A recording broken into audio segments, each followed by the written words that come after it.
دوستو، انہی کے ہم عصر یعنی انہی کے ٹائم پیریڈ کے ایک اور ولی ہیں جن کا ذکر اوپر آیا ہے، خواجہ محمد واسع۔ آپ کا اپنے زمانے میں کوئی نظیر نہ تھا، آپ کے برابر کا اپنے زمانے میں کوئی نہ۔ محمد واسع، آپ نے بہت سے حضرات تابعین کی صحبت پائی اور مشائخ کے اولین سے فیض حاصل کیا۔ شریعت اور طریقت میں آپ کا بڑا حصہ تھا۔ آپ کی ریاضت کا یہ عالم تھا کہ سوکھی روٹی پانی میں تر کر کے کھاتے تھے اور فرمایا کرتے تھے جو کوئی اس پر قناعت کرتا ہے سیٹسفائیڈ ہوتا ہے، جو کوئی اس پر قناعت کرتا ہے خلق سے بے نیاز ہو جاتا ہے۔ یعنی جو کوئی بھی سیٹسفائیڈ وتھ منیمم ہوگا وہ خلق سے بے نیاز ہو جائے گا، یعنی کریشن سے اس کا کوئی لینا دینا نہیں۔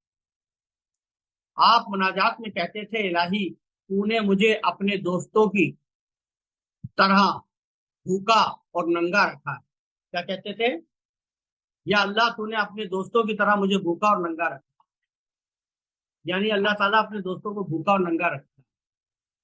تو نے مجھے اپنے دوستوں کی طرح بھوکا ننگا رکھا ہے، لیکن میرا حال دوستوں کا سا نہیں، لیکن مجھے نہیں لگتا کہ میں تیرا ولی ہوں۔ کیا کروں؟ بعض اوقات بھوک کی شدت کی وجہ سے حضرت خواجہ حسن بصری کی خدمت میں جاتے اور جو کچھ وہاں مل جاتا تھا کھا لیتے۔ حضرت حسن بصری خدمت میں جاتے جب بھوک لگتی اور جو بھی ملتا وہ کھا لیتے۔ جب خواجہ حسن بصری آپ کے پاس آتے تو خوش ہو جاتے۔ آپ فرمایا کرتے تھے کہ خوش قسمت ہے وہ جو صبح بھوکا اٹھے اور رات کو بھوکا سوئے۔ آپ فرماتے تھے وہ آدمی خوش نصیب ہے جو صبح بھوکا اٹھے اور رات کو بھوکا سوئے۔ اصل میں جو درویش رات کو بھوکا سوتا ہے وہ رات اس کی معراج کی رات، اس سے حق تعالیٰ راضی ہوتا ہے۔ اس سے جو رات کو بھوکا سوتا ہے اس سے اللہ تعالیٰ راضی ہوتا ہے۔ جو رات کو بھوکا سوتا ہے اس سے اللہ تعالیٰ راضی ہوتا ہے۔ ایک دن اپنے بیٹے کو دیکھا حرامہ جا رہا ہے۔ آپ نے فرمایا کیا تجھے معلوم ہے کہ میں نے تیری والدہ کو 2 درہم میں خریدا تھا، اور میں جو تیرا باپ ہوں مجھ سے تمام مسلمانوں میں بدترین کوئی نہیں ہے۔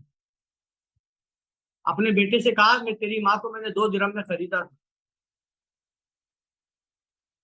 اور میں تیرا باپ ہوں، تب مجھ سے تمام مسلمانوں میں بدترین کوئی نہیں۔ جتنے بھی مسلمان دنیا میں ہیں ان میں سب سے بدترین میں ہوں۔ انہوں نے کہا واسع نے، حضرت واسع رحمۃ اللہ علیہ نے کہا کہ پوری دنیا میں جتنے مسلمان ہیں ان سب سے بدترین مسلمان میں ہوں۔ اب آگے آپ فرماتے ہیں کہ بیٹا تو اکڑتا کس لیے ہے؟ ان کا بیٹا کیا چل رہا تھا؟ اکڑ کے چل رہا تھا، ایسے ایسے ایسے۔ تو حضرت واسع نے کہا تیری ماں کو 2 درہم میں خریدا تھا اور پوری دنیا میں سب سے برا انسان میں ہوں، پھر تو میرا بیٹا ہو کے اکڑ کے کیوں چلتا ہے زمین پر؟ آپ سے کسی نے دریافت کیا کہ آپ کا کیا حال ہے؟ فرمایا اس شخص کا کیا حال ہونا چاہیے کہ جس کی عمر کم ہو رہی ہو اور گناہ بڑھ رہے ہو۔ آپ سے کسی نے پوچھا کہ تیرا کیا حال ہے؟ اس شخص کا کیا حال ہوگا جس کی عمر کم ہو رہی ہو اور گناہ بڑھ رہے ہیں۔ پوچھا کہ تمہارا کیا حال ہے؟ تو انہوں نے کہا کہ اس شخص کا کیا حال ہوگا جس کی عمر کم ہو رہی ہو اور گناہ بڑھ رہے۔ ہاں ہاں ہاں، آپ کی معرفت کا یہ حال تھا کہ آپ فرمایا کرتے تھے کہ میں جس چیز کو دیکھتا ہوں اس میں حق تعالیٰ کو دیکھتا ہوں۔ آپ فرمایا کرتے تھے کہ میں جس چیز کو بھی دیکھتا ہوں اس میں اللہ کو دیکھتا ہوں، وحدت الوجود۔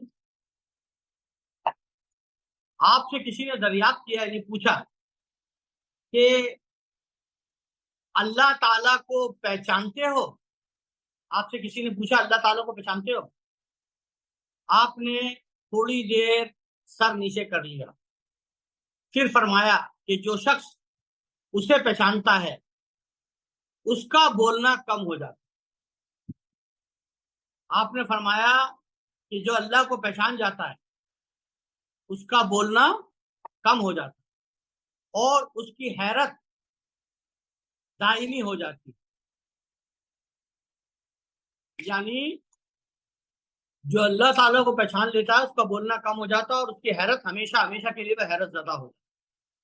آپ نے فرمایا کہ بہتر شخص وہ ہے جسے اللہ تعالیٰ اپنی معرفت سے نوازے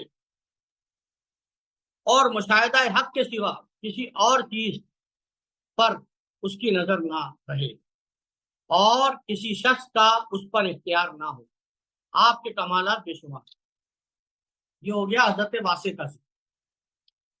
دوستو آج یہیں پر رکھتے ہیں، انشاءاللہ کل ابو حازم مکی کا ذکر ہو، ٹھیک ہے؟ وآخر دعوانا ان الحمد للہ رب العالمین، والسلام علیکم ورحمۃ اللہ وبرکاتہ۔